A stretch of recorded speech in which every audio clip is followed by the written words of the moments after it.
Bu, tepuk semangat dulu ya ibu-ibu ya. Ya. Tepuk semangat. Semangat. Semangat. Ibu-ibu, baik ya. Tadi kita sudah melakukan ini ya. Dipetak-petakkan ya kuisnya ya. Ini tanda-tanda gerakan-gerakan tidak wajar seperti apa, gejala fisik itu, tanda-tanda gejala fisik itu seperti apa, kemudian kalau gejala psikis seperti apa ya ibu-ibu ya. Tadi juga sudah pinter ya ibu-ibu ya, sudah ini mikir nanti ke depannya harus gimana kalau menemukan tanda-tanda gejala ini. Ini kan tadi sudah dijawab ya menurut hasil diskusi kita. Sekarang kita akan membuktikan, survei membuktikan. Jawabannya itu ada di sini Bu-ibu. Nih kalau menurut ilmu seperti ini Bu. Baca dulu ya Bu ya. Tanda-tanda gejala terjadi kekerasan seksual bila dilihat dari gerakan-gerakan yang tidak wajar. Monggo Bu Vila dibantu dibaca. Kedua bahu terangkat sehingga menutupi leher. Ini gerakan refleks seseorang untuk melindungi tubuhnya. Terus kepalanya tertunduk ke dalam. Kedua tangan dan kedua kaki menyimpul erat. Lututnya tertekuk ke dalam. Tubuhnya menekuk, matanya berkedip-kedip, wajah pucat pasi dan lain-lain. Jadi kalau tanda-tanda terjadi kekerasan seksual biasanya dia seperti ini ya ibu-ibu ya. Kalau dampak gambarannya tuh seperti ini. Dia akan cenderung untuk menutup dirinya. Maunya itu kayak yang melindungi dirinya ibu. Seperti itu ya. Kemudian kalau yang tanda gejala fisik, Saya Bu, dulu. oke monggo Bu. Pertama, sakit juga memakai celana dalam Bu dan mengeluh kesulitan atau kesakitan saat BAB dan BAK mulai kecil. Cedera pada buah dada, bokong, perut bagian bawah, paha, sekitar alat kelamin atau dubur, kemudian memar di bagian tubuh atau gigi, cedera atau tanggal saat waktu meledak dan memaksa korban merapat di dinding dan korban melawan.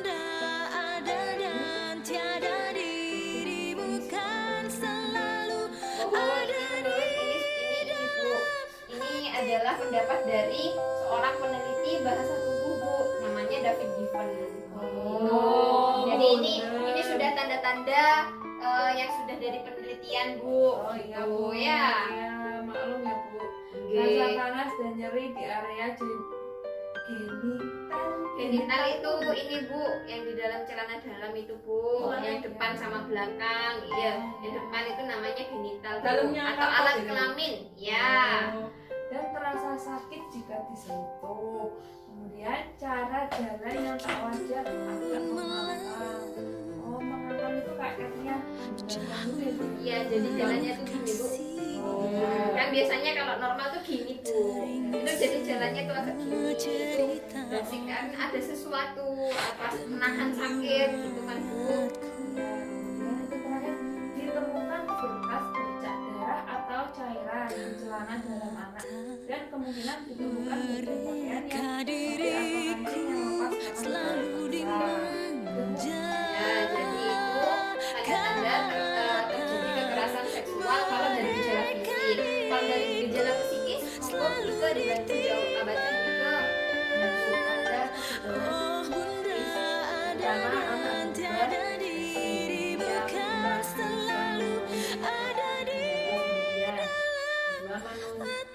bubar, menunjukkan keluhan-keluhan fisik yang tidak dapat dijelaskan penyebabnya seperti pusing, sakit perut, atau masalah makan. Terus sulit tidur dan mimpi buruk diikuti menggigau. Satunya sulit konsentrasi dan sulit belajar sehingga tidak mampu menyelesaikan tugasnya. Yang terakhir perilaku kemunduran, menghisap ibu jari, kemunduran, kemampuan bicara, sama ngobrol Bu. Nah, jadi ibu-ibu itu tadi tanda-tanda dari gerakan-gerakan tidak wajar, gejala fisik dan gejala psikis dari kalau orang anak-anak mendapatkan kekerasan seksual ya ibu-ibu ya. Sekarang ibu-ibu kan tadi sudah dibagi kelompok ya. Sekarang ibu-ibu sama kelompoknya masing-masing membahas tentang hal-hal apa saja yang harusnya ibu-ibu lakukan kalau menemukan anak dengan seperti ini. Entah itu tetangganya, entah itu ponakannya, entah itu apa namanya?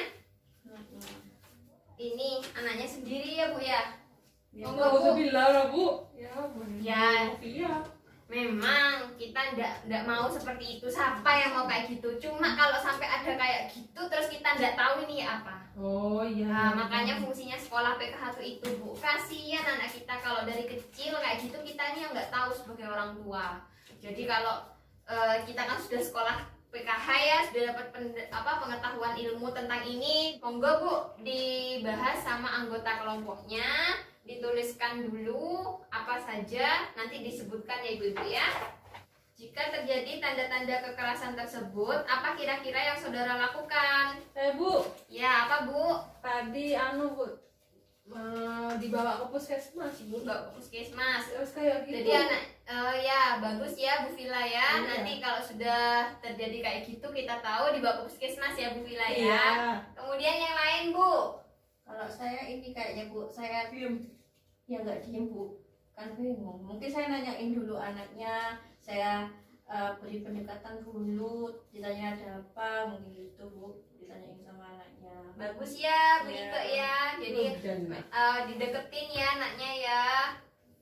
Dimarahin boleh enggak Ibu? Nggak boleh Bu, tambah takut Bu. Nah iya, baik. Niatnya ibu-ibu sebagai tetangga atau orang terdekat dari anak-anak ini sudah bagus ya Bu ya, patut diacungi jempol. Berarti ibu ini punya niatan tindakan. Kalau menemukan tanda-tanda deteksi dini kekerasan terhadap anak, ibu hatinya sudah tergugah untuk melakukan tindakan sesuatu. Beri tepuk hebat dulu buat ibu-ibu ya.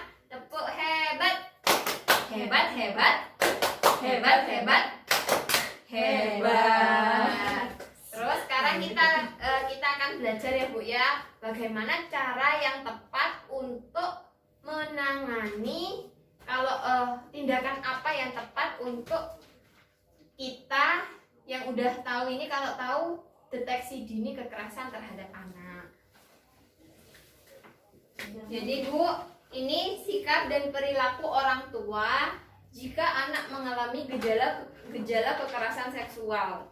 Ya, jadi nggak boleh panik, nggak boleh dimarahin Bu, tidak panik, tidak marah. Kemudian peluklah anak erat-erat untuk menunjukkan bahwa Anda sangat menyayangi mereka. Jadi kalau wis tahu anaknya kayak gitu, jangan dimarahi, jangan gopo ya Bu ya. Iya. Dipeluk anaknya erat-erat, biar dia itu ngerasa kalau kita tuh orang tuanya ada, kita itu sayang sama mereka ya. Biar bercerita ya Bu. Sampaikan bahwa tidak ada satu orang pun yang boleh menyakiti mereka, dan apapun yang terjadi akan tetap memberikan perlindungan. Jadi apapun yang terjadi pada anaknya, orang tua itu tunjukkan, saya sebagai orang tuamu gak akan pernah malu. Apapun yang terjadi, saya akan melindungi kamu sebagai orang tua kamu. Jadi anak ini gak takut untuk memberitahukan Bu. Jadilah pendengar aktif tentang cerita dan pendapatnya. Setelah kita dekati, kita peluk, kita sampaikan kalau kita itu pasti akan memberikan perlindungan, mereka akan bercerita Bu. Dengarkan ceritanya, jangan dipotong ya. Iya, Bu. Kemudian tanggapi positif. Kemudian mintalah, baru kita harus meminta pertolongan ahli atau lembaga-lembaga layanan. Jadi seperti ini Bu, dibawa ke bidan desa atau jangan ke posyandu ya Bu ya, ke pustu, ini Bu, ke puskesmas pembantu atau ke puskesmas. Jadi lebih tepatnya itu jangan di depan banyak orang. Anaknya kan nanti malu Bu. Jadi diperiksakan, kemudian laporkan ke polisi kalau memang benar Bu. Seperti itu ya Bu ya. Ya Bu. Kira-kira dari ini Bu, dari pelajaran hari ini sanggup ya ibu-ibu ya Sanggup untuk menjadikan ini pelajaran, pengalaman. Kalau kira-kira nanti ada tetangga atau ponakan atau walaupun naudzubillah dari semoga tidak ya ibu-ibu ya. Ya, Bu. Ini namanya deteksi dini, itu adalah pencegahan Bu, daripada kita tidak tahu. Kalau kita tidak tahu, anaknya tetangga kayak gitu sama orang tuanya dimarahi, apa itu kok tidak keluar kamar, gini